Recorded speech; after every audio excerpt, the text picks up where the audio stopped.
All right, ladies and gentlemen, please welcome our moderator for today, Lizzie Goodman. Hey, everybody. Oh, okay. Before I bring the guys out, I just want to start by saying thank you all for being here. It's been a long time coming, but we're really excited to actually be here doing this and to see all of your faces in real life, which is a miracle that we're now here. Oh. Thank you. Okay. Wow. Well, that made me feel really welcome. Thank you. So I'm going to grab my seat and bring the guys out, and you're going to see, members of Nine Inch Nails, past and present, and hopefully a few very exciting surprise faces. So, yeah. Without further ado, let's do it. Trent and Atticus and Robin. And Ilan. Yay! And Alessandro. And Chris. And Danny. Wait for everyone. And also Rich and Charlie are here.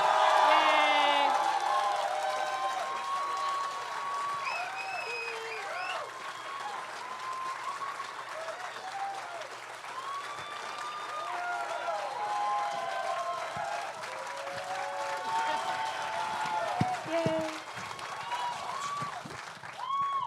Okay.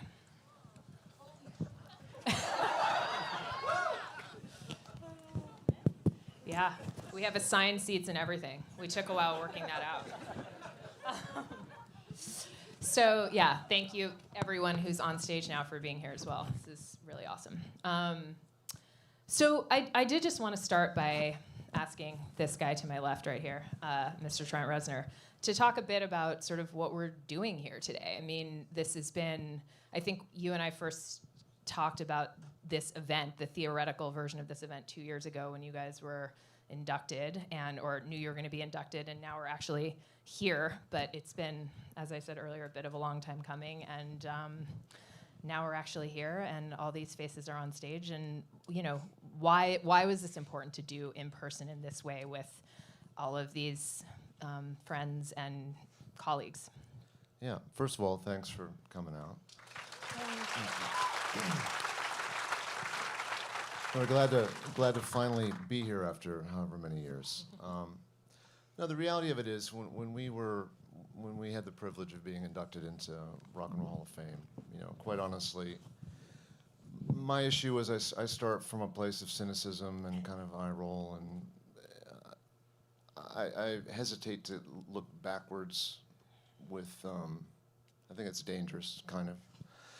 So I started off, flattered that we were part of this, but kind of, when you see the list of bands that aren't in it, you can justify why that's all full of shit, And I think having some time to think about it and maturing a bit and realizing that part of being present and acknowledging things was, hey, this is actually pretty cool, and there's nothing wrong with kind of feeling okay about being acknowledged, and as I thought about that and thought about Nine Inch Nails, it's not just me, and it never has been just me.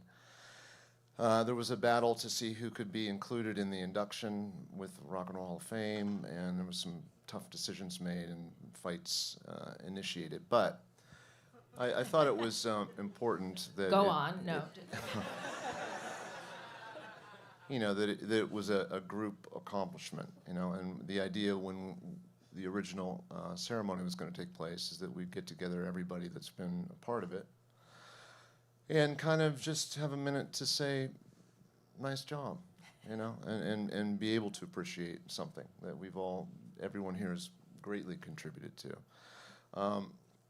COVID had other plans for us, and then we talked about doing it the next year, and similar situation, and when we just played these handful of shows, and we were coming through Cleveland, we thought, hey, let's take a minute to pause for a second and have a guilt-free couple hours of acknowledging something that certainly has meant a lot to me, and I'm appreciative to have these guys be a part of. So we've been friendly throughout the years. I thought it'd be nice to have everyone come up and just acknowledge and feel okay about it for a while. You know, How long do we have to feel okay about it, would you say? Like, well, a clock or?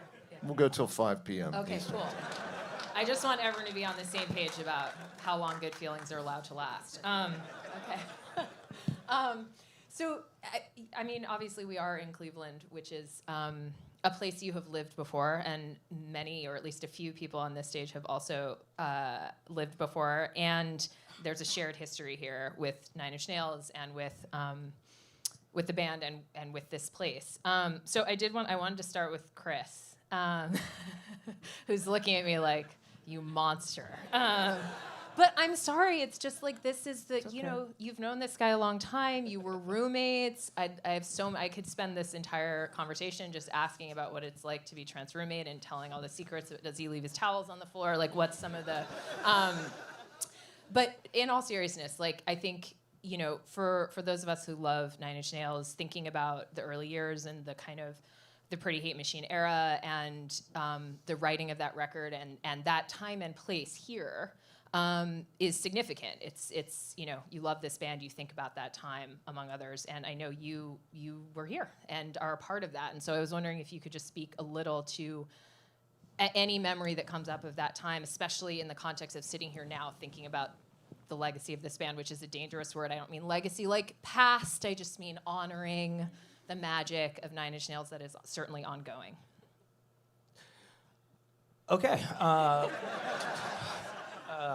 Yeah, it is kind of a homecoming. Trent and I were actually comparing the view out of our hotel windows, like if we could spot our old apartment that we lived in like 87 or 88, whatever that was. Wow. And but yeah, this place was always home. I mean, that's where it started. I remember Trent writing in the basement of a friend's house, Tom, and the original 4-track demos, and then we were offered an opportunity to open for this band, Skinny Puppy. I don't know if you know them, but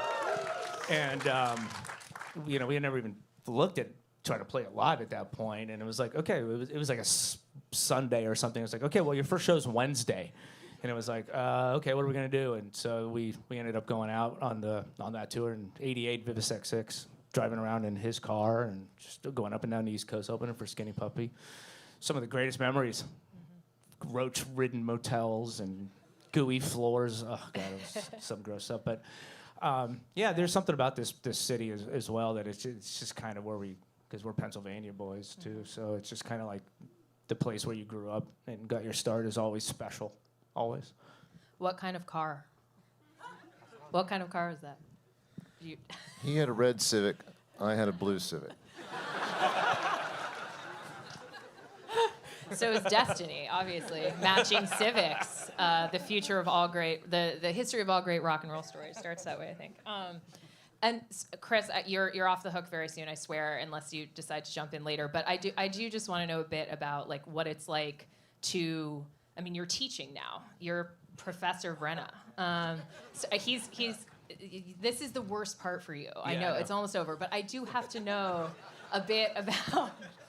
Just like how do you, from where you sit, given that this is a retrospective moment, like, does that person in the Civic connect to this person who's doing this teaching thing for like young minds and so absolutely. That's actually why I got into teaching several years ago. So I'm a college professor. I teach music technology. But it's because of this that I do that, because when we were really young getting started, some of the people we got to work with throughout our career, people like Flood, and learning from them and watching them work, it's kind of how it's passed down, you know what I'm saying? So I hit a certain dark point in my life, and to get out of it, I was like, you know what? I need to start sharing, like people shared with us. I need to share that with the next group of 20-somethings that want to try to accomplish what we managed to accomplish, and it became really important for me as a thing to do. So that's why I actually do it. Awesome. Everyone should take his class, clearly. Yeah. I want to take his class. So in keeping a bit with the Cleveland theme, which is ongoing, I want to ask Rich a bit. Yeah. Yes. Danny is like, hey, he's next. No, but I mean, again, sort of in a way, some of the same themes come up. Like just thinking about. Well, let's start with how. If I asked you, how does your Nine Inch Nails story begin? What would you say? Like, what's the origin point for you? In my band, the act opened up for the band The Exotic Birds. Okay. And I needed some equipment at a place called Pi Keyboards and Audio, and that's where I met you. And we officially met. The manager had said that I looked like your little brother or something like that, and I was like, "Yep, I get that a lot, but a lot with Trent." Did you meet in the store? Or That was where we kind of you? officially met at the Pipe Keyboards and Audio. And then he was putting the band together, and I had gone through my own thing because I was trying to get the act off the ground. And we had gotten turned down from a record label, and I started listening to a lot of Skinny Puppy and Ministry. And he goes, "What's gotten into you lately? What's going on with you?" And I said, "I just listen to Skinny Puppy and Ministry. I don't really, my world is dark, leave me alone." And he was like, "I think I have something you might be interested in. It's called Nine Inch Nails." And I was like, "Fucking A, sounds awesome." Then he played me, most of the record was already completed, and it was unbelievable. He played me Head Like a Hole, and it was just like, this is a fucking huge hit. Sorry to swear. I think swearing is allowed. But This is our party, you know. Yeah, but I was just like, this is gonna be gigantic. I just immediately heard it, thought it was awesome. And then he played me Down in It too, the Adrian Sherwood remixes, and it was just like, this is insane. Do you remember that, Trent? Those moments? Yeah. Yeah. Okay, good. I'm just fact checking. I'm not saying you have to elaborate. I just want to make sure we're getting, the order of operations correct here. Yeah. No, Rich's band was good, and the Axis in Cleveland here was like the fantasy nightclub. And when bands we were all in would be encountering each other. And I needed to put together some way to finish out the band and have it play live and present it after having learned from our let's throw it together to open for Skinny Puppy mishap. And I needed someone like Rich, to anchor the thing. So. Rich, of course, obviously, you went on and did lots of other things after Nine Inch Nails and are continuing to do those things. I mean, there's a new Filter album coming. Is that right? Yes, there is. Yes, it's amazing. Yeah, Thank you. congratulations. That was nice of you. What did you say? I said that was nice of you. Well, no. Yeah, it better be good now, because the pressure's. It is. So it's coming out next year, and Yes, this spring. This spring. Okay. There's a new song coming out next week. I That's think. exactly what I was going to ask. Yeah. And I mean, I know there is some repetitive themes here, and I apologize to everyone on stage for that and everyone in the audience too, but it's inevitable. I mean, I do wonder, given that we're here, do you think about the sort of present with everything you're doing creatively, including Filter, as being connected to this era? Do they seem like two different lives, or is there oh yeah, that guy from that era, from that music store is connected to the 2023, God, it's a year to say out loud, but album that's coming out? Do those things feel related to you? Can you see the connection? I think it's all about just sticking true to your guns and making music that blows your mind. Because if you don't believe in yourself, you end up just kind of putting something out that's not really truly from your heart. And I just try and focus on that. And that started way back when, I guess. Yeah. Yeah. Yeah. Yeah, well, when I had gotten turned down by a record company, the first person I called was Trent. And he was like, "Well, what music are you listening to?" Because I was turned down because I sounded too much like U2. Oh. And I was devastated. I was 17 and, emotional and shit. And tore down my Bono poster. And he goes, Because you should listen to some new music, man. That's what your problem is. And then my friend Dave Soleil came over with the record Land of Rape and Honey, and it was like, that was it. Wow. Okay. Yeah. That was So really you had to into it. sacrifice the Bono love in order to move on with your life. Okay, cool. Got it. Okay, Robin. Hi. I wanted, yes, I think it's on. So I just wanted to ask you really, you're the longest touring member of Nine Inch Nails, which is a pretty cool honor. How did your story begin? Like, what is the beginning? And when I say that, I also just sort of mean both creatively on a personal level, but also given that you come into the story at least slightly later, what the band has meant to you as a musician back then, and certainly in your personal life too, like when it started for you. Well, for context, I was 3 years out of high school and playing in a bunch of bands around Atlanta, up and down south to Texas, maybe as far north as Baltimore. Right. And I was getting concerned that I was going to do another, year 4 after high school and I was starting to feel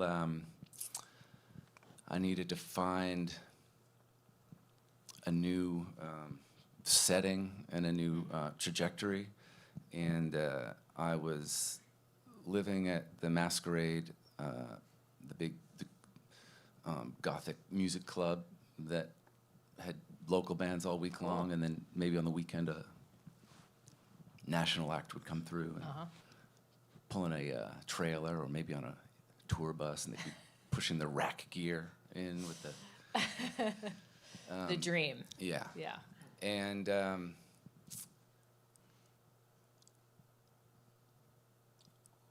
I had applied to Berklee College of Music, Wow. and I wasn't really excited about it at all. But I was, as I say, kind of concerned. And with the people I was surrounded by and where I was kind of, what I was not doing, really. And I thought, well, maybe I'll just go somewhere and finally figure out how to really play this thing, Well, And, we know that part worked out. So. And the owner of the club called me up to his office and told me he got a call from Jerry Gerard, an agent from the, rep from the group, saying that he was one of 3 calls that was received, phone calls, that Nine Inch Nails was looking for a guitar player. And wasn't a casting call, wasn't a wide net. They wanted to know, is there someone? Kind of on the down low, on the inside. Yeah, that really we should meet. He said, you should go. I said, I don't know, man. I think that's, isn't that a lot of black hair and synthesizers? And, Correct. Yeah. You were against that at this time in your no, life? I wasn't. I was. Sure, I wouldn't fit in. It was in. What were you wearing in I that needed to era? go to Can I just- California to meet them. I'd never been to California. So Oh, I see. Yeah. Come on. I'm sorry, but you brought this up. actually, a pair of red patent leather Doc Martens. They're half size too small for my feet. Okay. But they Yeah. did the trick. So you flew to California. I borrowed $50 and $60 from everybody I knew to. Wow. After going to the library to sit with the Betamax, video console and the jog wheel to put Whoa. a tape together and put it in the manila envelope and Send it off.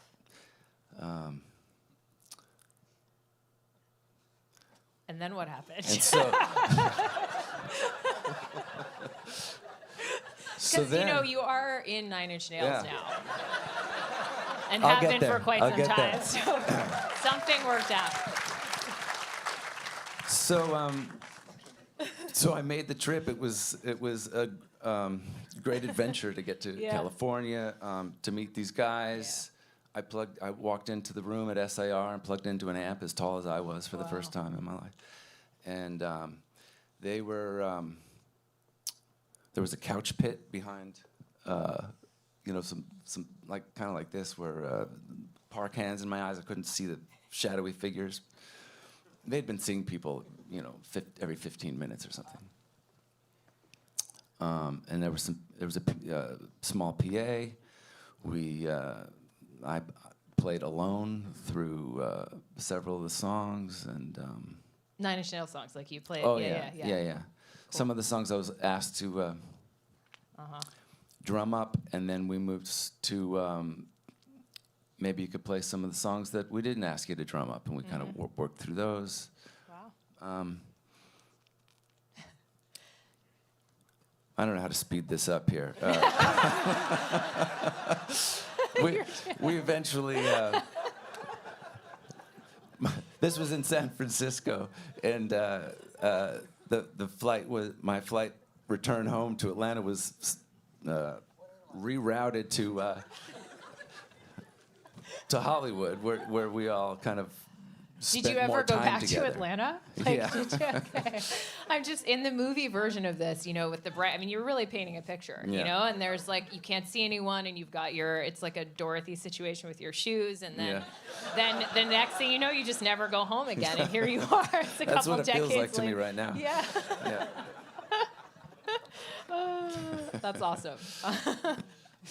I mean, the only other thing I would just ask to you is that, I mean, there's a million things I could ask you, but one that keeps popping up is, and we talked a bit earlier today about the work you're doing with your video game company and the developing of alternate reality, and as something you're obviously interested in and in that space, but you're incredible on stage, right? Like you're incredible on stage, and there's such a obvious, from the outside at least, kind of transcendence and performance aspect to what you do. And I guess my question, you don't have to, take this wherever you want, but are those things connected? Like, do you feel a sense of, do you feel altered on stage? Do you feel like you're somewhere else?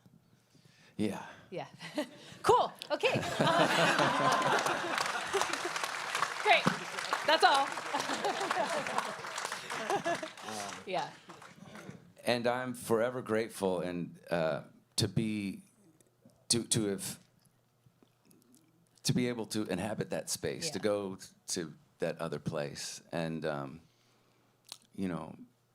look to my right and to see these guys and to see the songs take form, especially in the front row of the audience that I can see. And, Yeah. yeah, it's a. Thank you. You okay? Danny, you're next. Danny is disrupting the class from the other side of the room, so.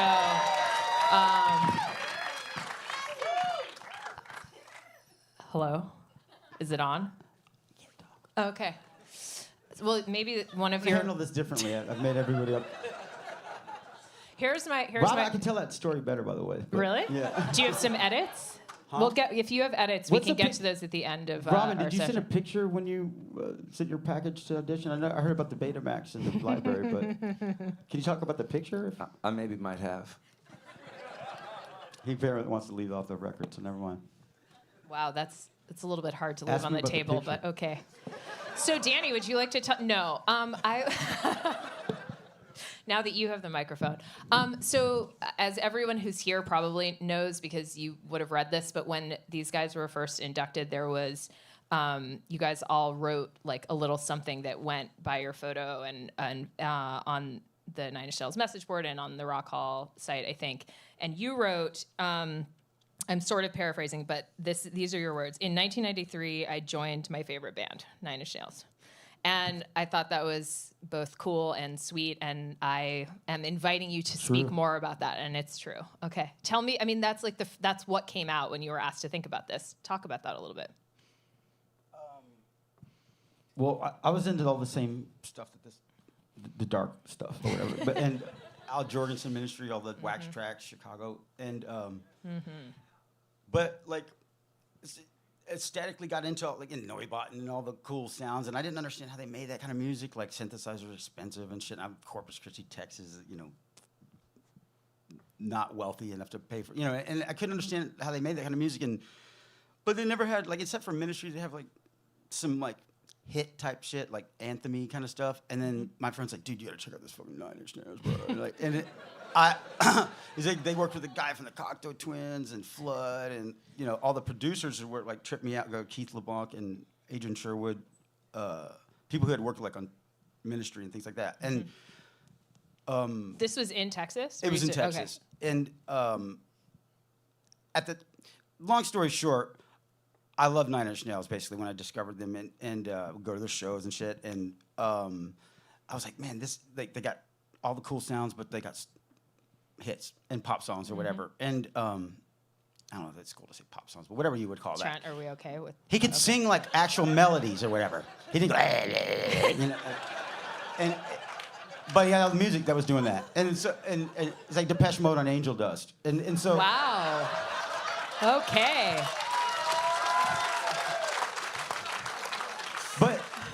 But eventually, so I was in that little world of all those people. I worked with some of those guys and stuff eventually, which were like heroes of mine.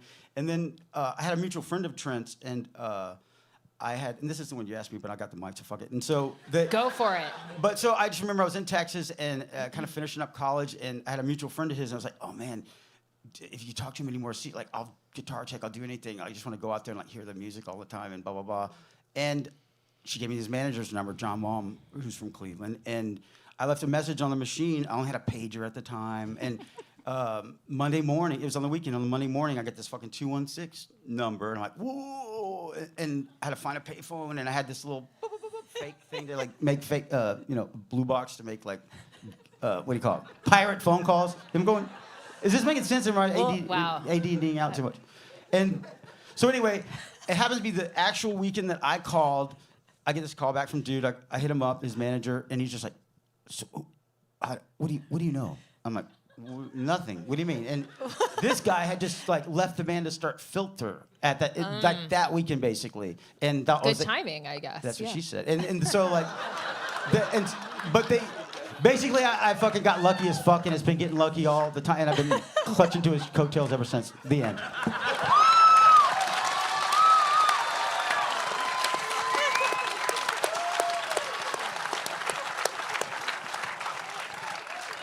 Okay.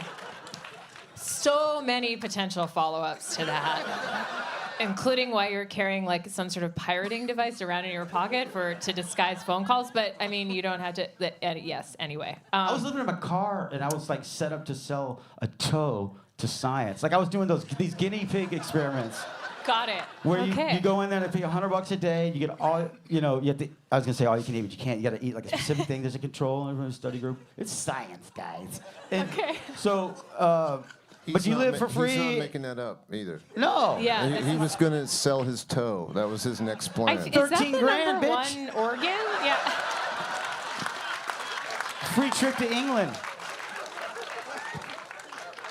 So yeah, and all my shit in my car, sleeping on couches and stuff. So you didn't ask that question, why? I think it's important that you make clear to the audience that Not maybe on you drugs. are, that you're not advocating for toe sales as like a way of dealing with debt issues. I mean, maybe you are, but I would sort of take that from part of what you're saying at the moment. So. But lab rat experience is really good if you're a fucking loser and you don't want to work. Okay. Okay. You can play guitar the whole time too. Oh, right. It's efficient. You can bring what you Yes. want. They got video We games. used to live together. You two live together? Robin almost lit a house on fire during the earthquake in L.A. Go on. Because he's like, he acts all quiet.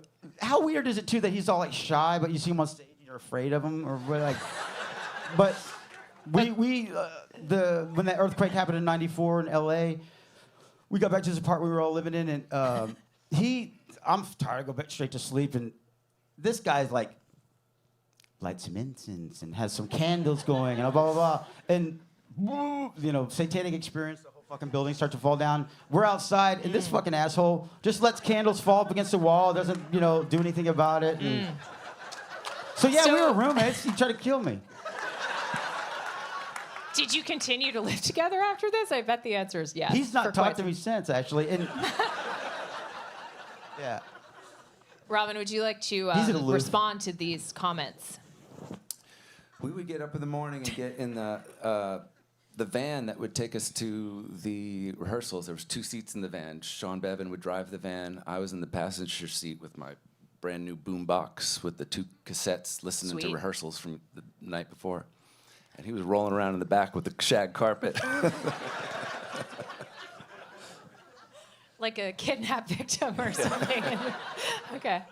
Not doing your homework, not listening to last night's rehearsal or, yeah. Okay. I'll run this game, bitch. Got it. Okay, got it. Okay.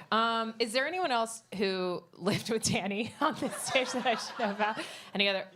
Oh, Chris is like, don't look at me. Okay. He's the most together guy. He's a professor. He was my roommate on tour. Okay. He chose me. Yeah. Okay. Wow. I feel like I should say let's switch gears for a minute, but I don't know if I can recover from that. But I will. He just changed my diaper backstage. I believe that. I fully believe that. I'm wearing a freshman. I'm about to fill it. Okay. Ew. This is like the point where whenever you're as a woman interviewing dudes or spending any time on the bus, this is where you're like day 3 or 4 when they get comfortable with you, you're like, oh wow, yeah, no, I'm out. Like I need my own ride. Dude talk has started. But I appreciate That's your illegal honesty. now, you know that, right? Okay. You can't bro down with girls anymore because you get in trouble. Okay, so I want to ask, sticking somewhat with, I think, the same era, although I've sort of lost track of exactly where we are, but Charlie, yes, you, sir.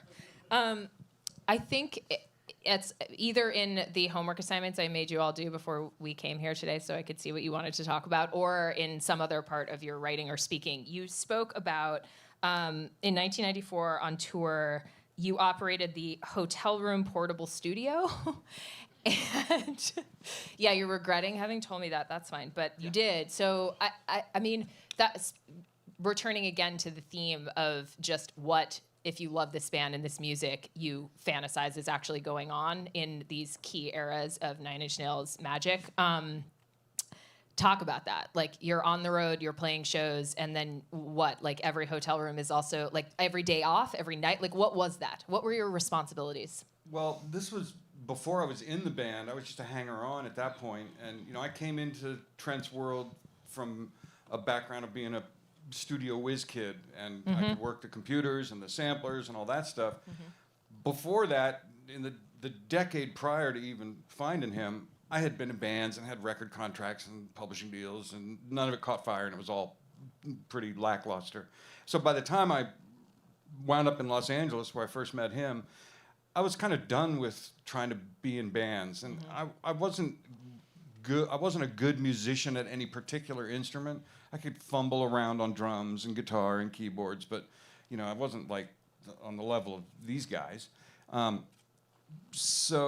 Trent pulled me into his world because I could move really fast on the gear, which in that era the gear was much more crude and fumbly and expensive and silly and slow than what we have now. Yeah. But so I wound up going on the road with the band before I was in the band. This was when James Woolley, may he rest in peace, was,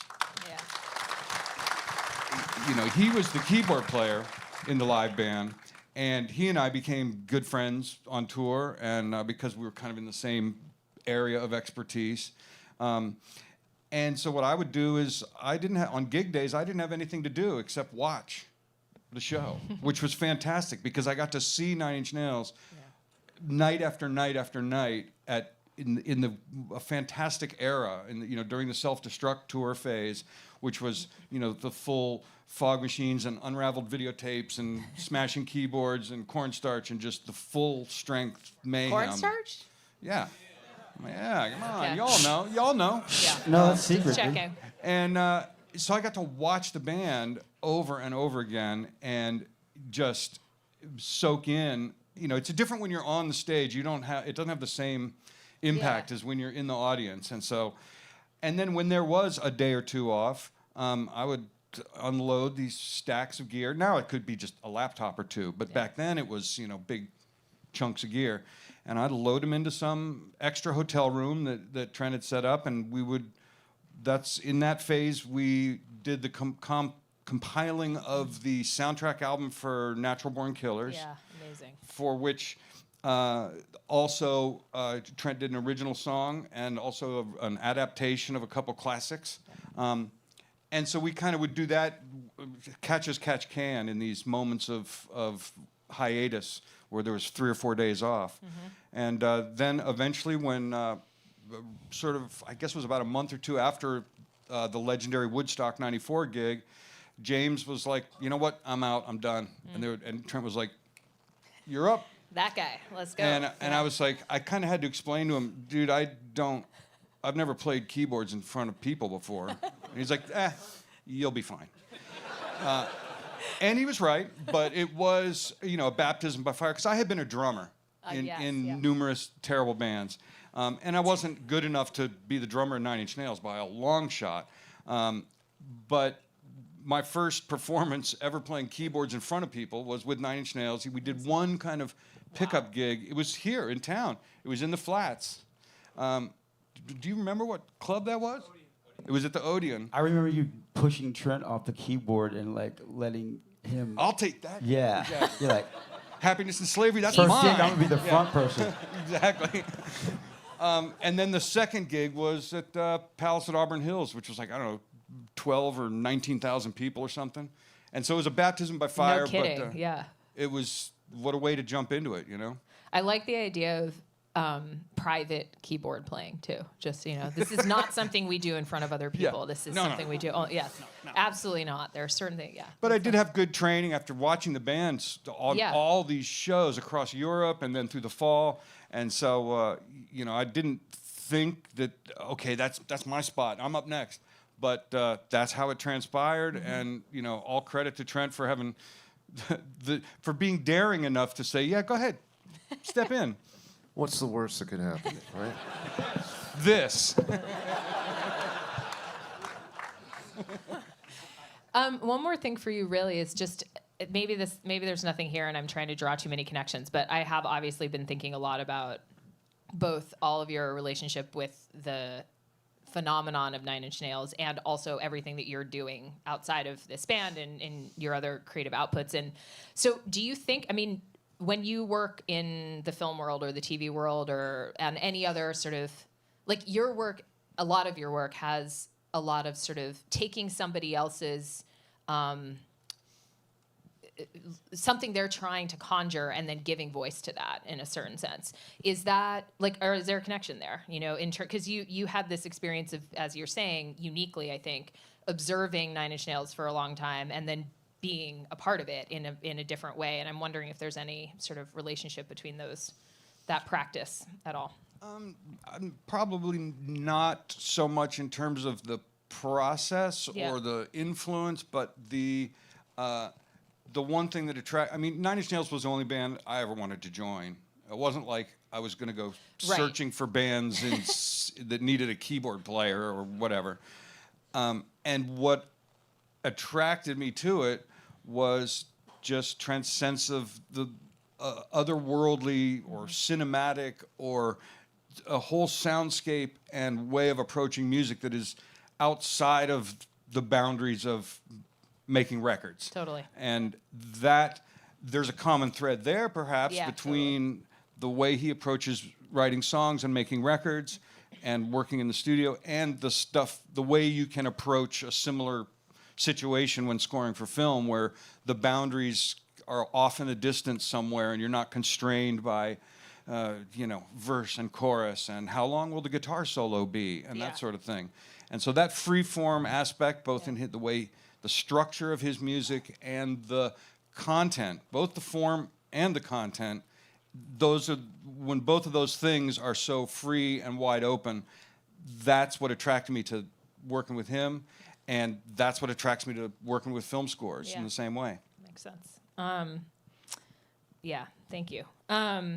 Speaking of cinema, cinematic stuff. Alessandro, we hi. Well, we were just talking in the green room a bit about your honestly really enviable sounding life in Portugal, and just beauty and the type of music you're making. Even we spoke a bit about like your work for Fendi, or figuring out how to make music on your own that works in a lot of different contexts, and that sort of, I don't know, brings sound to life in places that it's not that standard to have sound. And so I wanted to start by asking you just about that work, about you kind of have this, you're here, you're in Cleveland, Ohio, you're touring the United States right now with Nine Inch Nails, but you also have this, this other world that you're really involved in, and that's a big part of what I would imagine occupies your creative brain on a daily basis. And so my question is really, how do you do that? Like, how do you keep, are you sort of like, no, I'm doing Nine Inch Nails right now and that part is turned off, or are they related to each other? Like, how do you think about those two spaces? Well, I wish it was 2 spaces, but I don't even think 400 there's spaces, yeah. I really kind of stopped thinking about what's going to be next, or how can I rationally put what I do to service to make, I don't want to say money, but like, monetize what I'm good at. And the moment that I stopped thinking about what if or what's going to happen, and I started doing it for myself, without getting too new agey about it, but what started happening is that whatever made me happy sonically and emotionally somehow filled up a space that I didn't know existed in me, and by consequence it found spaces and roads that I didn't know existed. Like the Fendi thing wasn't necessarily a conscious decision to get into fashion. Right. I had some friends that ended up in that world. They introduced me to that family, and it was an extremely positive, series of collaborations, and always new as well. It wasn't the same thing over Right, and over. not repeating yourself. Just the last one, I had the pleasure to do it along with Mary Queen. So it's always Cool. a new thing, and it's exciting. But it seems silly, but I always say I never had to sit down and think about what's going to be next. Not because it showed up, but as long as I take a breather, something comes up. Something is It's more next. about not doing stuff and coming up with the next move. But Yeah, that's, as you're saying that, I'm like, I really should get better about doing that. That sounds really like a pretty ideal way to create. Well, there's always an emphasis in trying to think about what I'm going to do next. Yeah. Or how can I use this to be this? Always. Or I see them doing this, and we all do it. What can I make out of this? How Yeah. can I turn this into I something? think it's a yeah. normal process, Yeah. but I think you reach a point where you go, you know what? What do I want? Yeah. Okay. Well, I'm taking that one home as advice, essentially. But I do want to ask you about your audition for Nine Inch Nails. Yeah. Well, very simple. I saw a flyer for a Yeah. guitar player and Where? keyboard Where player did you see the flyer? in a cafeteria at a music school. Oh my God, that's really Yeah. just. I was crazy. teaching. I went Do down. you think Trent was there earlier, like posting him off himself with thumbtacks? No, I think it was a service. Like there was an individual who took care of auditions and was hired by management. And I saw a flyer and it said for keyboard player and guitar player. And I tried to audition for both. And just like Robin said, it was just him, just me on, on the stage with playing over the recorded version. And I think I did Wish both on guitar, and I brought my little Nord modular keyboard where I created the sounds myself. Super stoked about it. And then the other one was Clouser, so I had all my different patches on the keyboard. So that was the first one, and Trent wasn't there. It was the first, like the semifinals, I guess, Right. or quarterfinals. And there were, plenty of people that were much more capable than I was on the instrument as keyboards or guitars or both. Did you audition for both, or did you Well, play the songs that were asked Yeah. for me to play had both Okay, parts. So okay. for the ones that I felt confident enough to cover both, I did. And there were more songs the second audition. The second audition was, I remember it being like this. Like I remember Trent and everyone walking in and sitting down in the dark. And then there's me. And not a keyboard player, as a background. That wasn't really my background. I remember one of the songs was The Frail, the Wretched, and so the live version, and I had to play on top of Trent playing The Frail. I remember clearly having to ask, like, could we just skip this? You did? I did, because, I mean, one thing is you practice it at home, and it's a, a combination of blacks and whites, and you sort of memorize, because I'm not even thinking about the notes that I'm going to play. I'm just going to say, all right, this first, and then the other one. But then you have to do it in front of, the guy who wrote it and everybody else with him. So I'm like, it's probably safer to say I'm going to skip it. How did that go over, Trent? Do you remember this? Do you remember him asking to skip it? Here he is. Yeah. Some went well.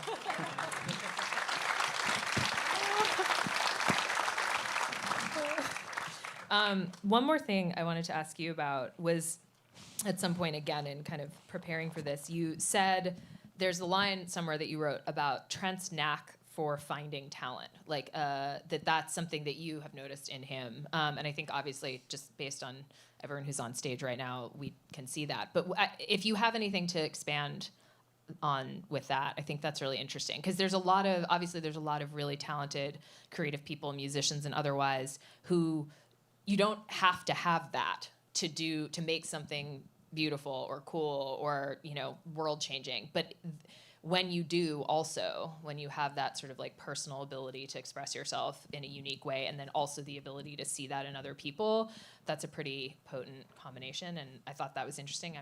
Hadn't heard that before. So if you have anything to add to that, I would love to hear it. Well, I think as it should be, a lot of emphasis is put on the musical abilities of my colleagues and myself. But one thing that is not stressed enough is also the personal, like the persons that we have, the relationships that we had or we built and evolved over the years, I think that's just as important as what we do as musicians, because I've seen plenty of musicians being great at what they did and lasting a week. Totally. And or others not being able to adapt. For me, it's fantastic to be able to be in a family like this, where one tour you play a specific instrument, and then, hey, how you feel about evolving or changing your position from this to that? And I mean, how many jobs allow you to reinvent yourself and feel like it's always fresh, and at the same time get room to sort of express yourself? So. Yeah. Just jump in for a sec. Please. When I think of cultivating talent, like to me, Frank Zappa is someone who cultivated talent. I hadn't really thought about audition with you guys since it happened. But thinking about it now, it's not to discredit anyone's musicianship, because obviously that is a big part of it. But it's about people that you want to hang out with, or that feel like the right recipe of personalities. And I remember having a talk with Rich Patrick. First shows, playing Terrible Lie. It's not D, E, whatever it is. I totally remember. It's fuck you. That's right. Fuck you. Exactly. And I mean that because it wasn't about hitting the right note even. It was about the point of the band was to help articulate the message of the music, and convey it the right way. And looking at all these guys, I love all you guys, and I felt like over the years, shit got weird at times and things have changed, but it was, Robin, as soon as you showed up, we knew immediately that you were the right guy, and everybody sitting up here. Anyway, that's my little... Yeah, I think. No, that's awesome to hear. And I think, lots of bands forget that part. Like that you're going to be living with these people. You're stuck with them. Yeah, kind of. If you can't imagine the sort of like alchemy of the personalities working, like that's just sort of an afterthought. But it's pretty key. Why do you think some of us aren't in the band anymore? Hey, you're here though. That's pretty impressive. I got secrets. We have the secret section coming up in just a few minutes where you just, vent. No. Oh God. So actually, this brings me to, look at him. Look at Ilana. You just got it. He's like, nope, this is why I have this hair. She can't see me. This won't be happening. She's not going to talk to me. Well, but we spoke a bit about this before, we're having all these conversations about the sort of early history of Nine Inch Nails or being in Cleveland and roommates and all this kind of shared past stuff. And obviously you've been in the band for a long time, but your perspective is different in that not just sort of in terms of like where this band comes in your story versus where it came in everybody else's story by the time you kind of got there. And yeah, I mean, just sort of open floor to you to speak a bit, I think, about, this is part of why you're at the end of this part of the conversation, but what does it feel like to hear all of this? You know, like, I mean, all these stories that are being told by your bandmates, but also that you weren't there for, but also have heard about, like, what's that like? It's interesting for me because I auditioned at the end of 2008. Yep. I joined officially in 2009. And obviously the band's been around for a very long time, and people change, especially over 2-3 decades, whatever it may be. So when I hear these stories, I mean, I can picture Robin being exactly the same 25 plus years ago. That makes sense to me. But other stories that I hear, I kind of can't see that personality in the people who I know or have recently met, just because time changes people. And I mean, hopefully that answers your question. By the way, I like the whole time. No, I want you to name exactly who you... No, just kidding. Go on. Well, we can talk about Danny for ages, I'm sure. Yeah, I think we can. Yeah. By the way, I like how 2 hours ago, when I was telling you to kind of gloss over me or keep my section short, you tortured me for 51 minutes. I did. Just letting me You stew know, in and anxiety initially, over until here. you started messing with me earlier, I was like gonna get your part done quick. I was gonna be like, ask you total softball and just be like, isn't it great? Nine Inch Nails, Dream, right? You know, and you were gonna talk a little bit and that was gonna be the end of it. But then we had some time in the green room and you were messing with me and Figured it'd be making me fun. nervous, and there you go. He's the youngest member to be inducted into the Hall of Fame. Yeah. It's pretty cool.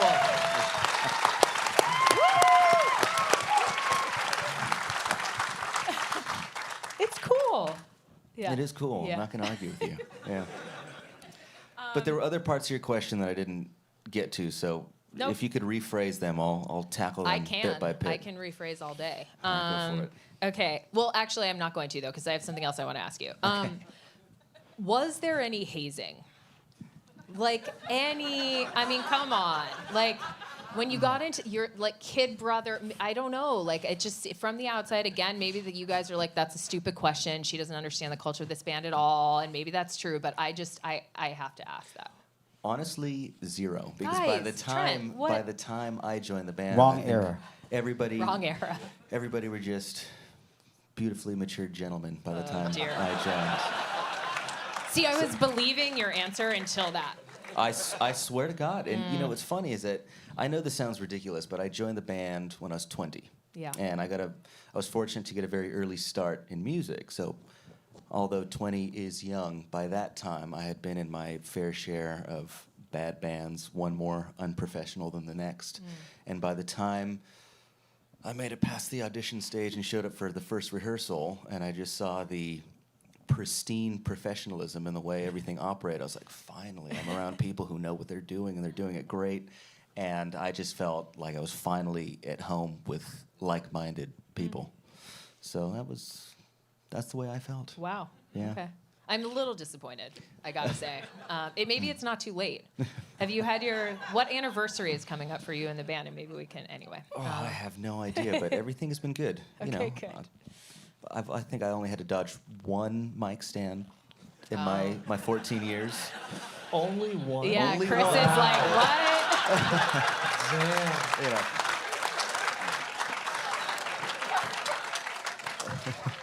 Were you ever tackled?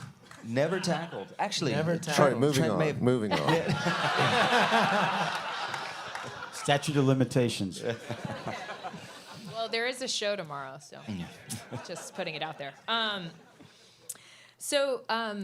Atticus, yeah, hi. Best for last. Yeah, well, yeah, he's pretty great. I wanted to ask you, you said something similar to some of the other, like just in your writing about your post about what it means to be inducted into the Rock and Roll Hall of Fame is so beautiful and so well written, and it honestly kind of annoyed me. I was like, what, he's like a great writer? Like, when's your memoir coming out? Like, it's really, honestly, like really, I wanted to hear more, and it was also very kind of inspiring and thoughtful. You can keep going. Yes, and you're a genius in a number of other ways that I haven't even brought up yet. But you talked about 2001 Space Odyssey. You talked about the idea of discovery. And you talked about, and I wrote it down so I'd get it close to right. Yeah, the further one sails, the more there is to discover. That idea, as connected to, obviously, to your experience of being in Nine Inch Nails and all this time spent in this band and working with Trent, obviously, on many projects. And I guess that really struck me as a pretty resonant way of expressing what I think a lot of people, certainly myself included, feels about how alive this project of this band is now. Like, to be able to talk about it, we know it's this, not that it's the elephant in the room, but it's something that's really hard to do. Very few people are able to do this. Very few great artists are able to do this, to keep that sense of an edge, of a sense of like what's on the next horizon, and to have that feel as alive now as it did then, and yet to still be able to appreciate what the past offered. So that's a very long-winded and kind of academic way of saying that I liked what you wrote, and I wanted to know if you had anything to add to that, just in the context that we're sitting in right now. Well, first I wanted to say how much I've enjoyed listening to everyone today. I think it's some fabulous stories.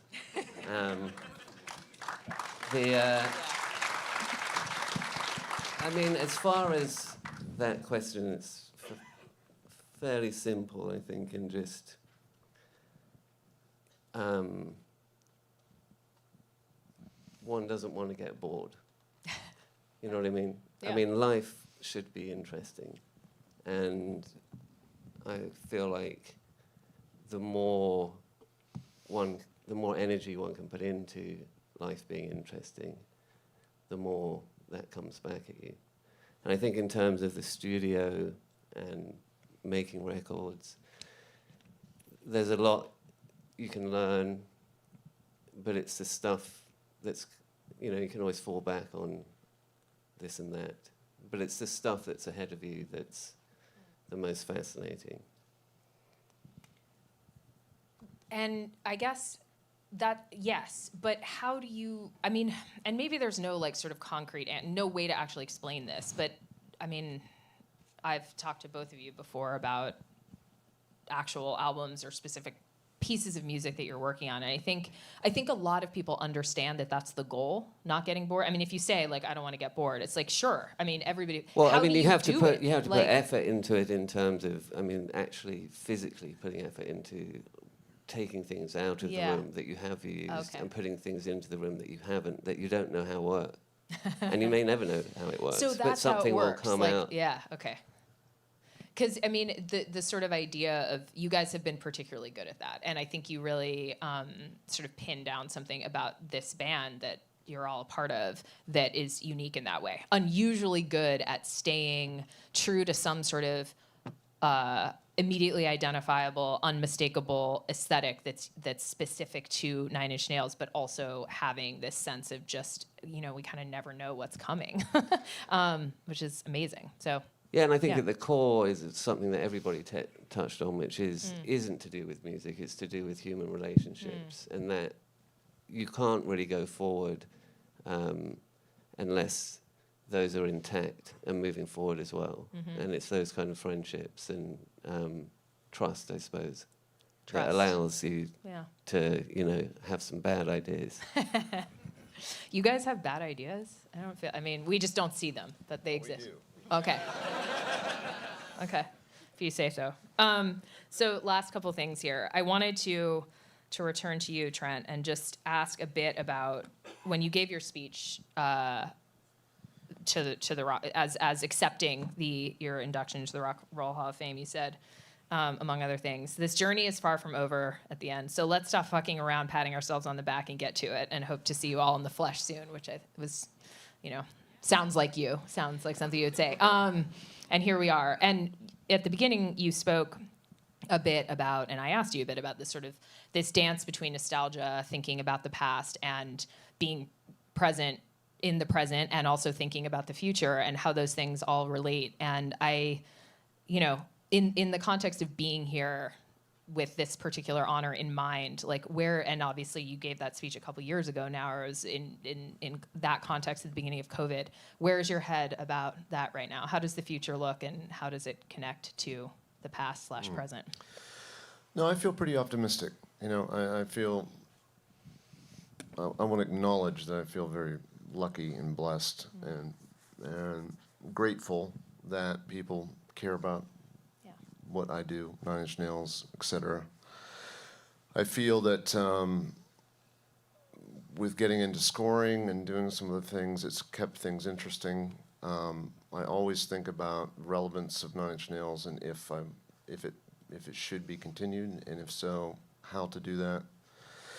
And to treat it with respect, you know, it as a project. If I'm going to ask for your attention, I want to guarantee you I'm going to put everything into it to make it worthwhile and have integrity, you know. And I'm not a constant. I'm getting older. I'm changing. My perspective changes. And I think trying to keep some perspective as to objectivity as to who you are, who your audience is, what this means to them, what it means to you. Does it still matter? If it ever starts to feel like it's going through the motions, then it's time to not do it, out of respect for everyone involved. And try to keep that as a kind of philosophy for the whole thing. As Atticus was saying, you know, the more we do things, the more creatively, the more we kind of feel like, well, there's a lot we don't know, you know. And I'm not saying that out of humility. It's out of, wow, it's exciting to stumble into this thing where there's a lot to learn, and that feels exciting and it feels childlike in some ways. And I think that's important, where it never kind of pivots into feeling, you know, ho-hum. So. Or well-worn or somehow. Yeah. Okay. Optimism. It's a new thing. Okay, so we're basically out of time, but I did bring in a couple of questions that were submitted by fans online before this session. So I'm going to read them off my phone, which is, and there will be applause from the audience as I do this. Okay. And this is just kind of, I think these are just sort of general. So if for anyone who has something to say, Danny, that will if this, for anyone, these are What for would you anyone. like to live with Danny Lohner? Okay. That's good. So, yeah, this is cool. Everyone takes their own meaning from your songs, and those meanings change. Oh, and I should just say before I finish reading this that these are questions that were written and then got a lot of response from other sort of people in this conversation. So these are sort of written by one person, but then part of the collective.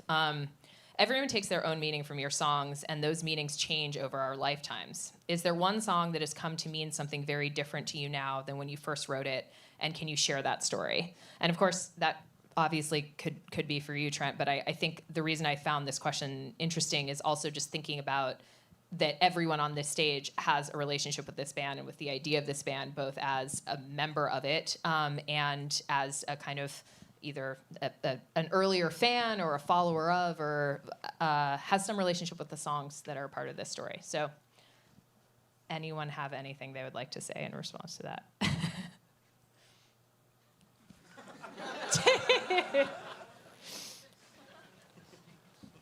Okay, Trent.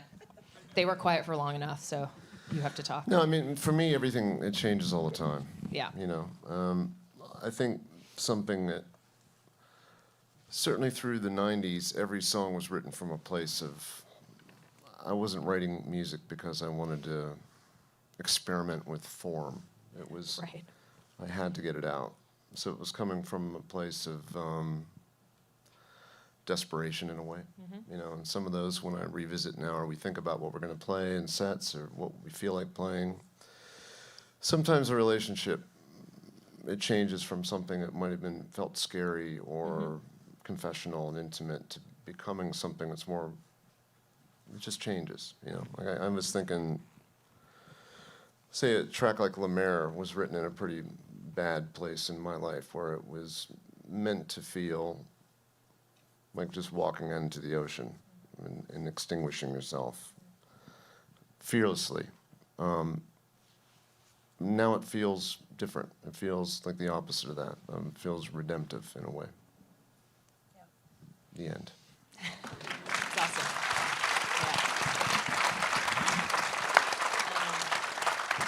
Yeah. Okay. So this really is the last thing, and this is to be answered by anyone, but also to be answered on the behalf of anyone else. So if you want to talk about your bandmates, here's your chance. For the band, do you have any pre-show rituals?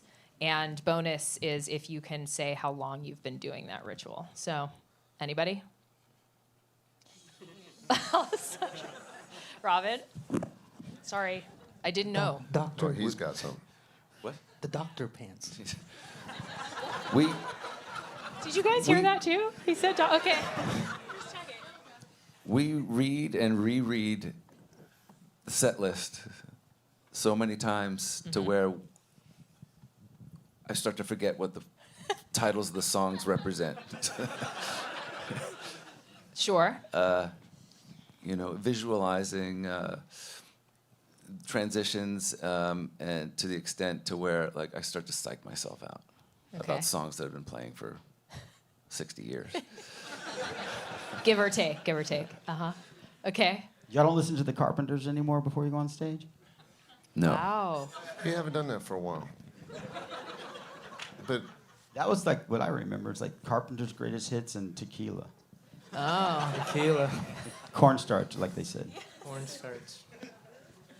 Okay. Ten Dog. So no Carpenters, but okay. Maybe you. It sounds, Robin, like you need a pre-show ritual for combating your pre-show ritual. You know, like something to do instead of that, like cognitive behavioral therapy. Put something else in that. Yes. Okay. Anybody else? Any rituals, past or present? Nothing. You guys are just so pro. You're like, yes, rock show. It's what we do. Oh, I mean, God. back in the day, all it took was Ice Cube, America's Most Wanted, on a crappy boombox. That was like, that's pretty enough. good. For me, anyway, that was plenty. Well, I think that's it. That's all she wrote. You guys, thank you, everyone, so much for being here today, and thank you to everyone on stage. Yeah.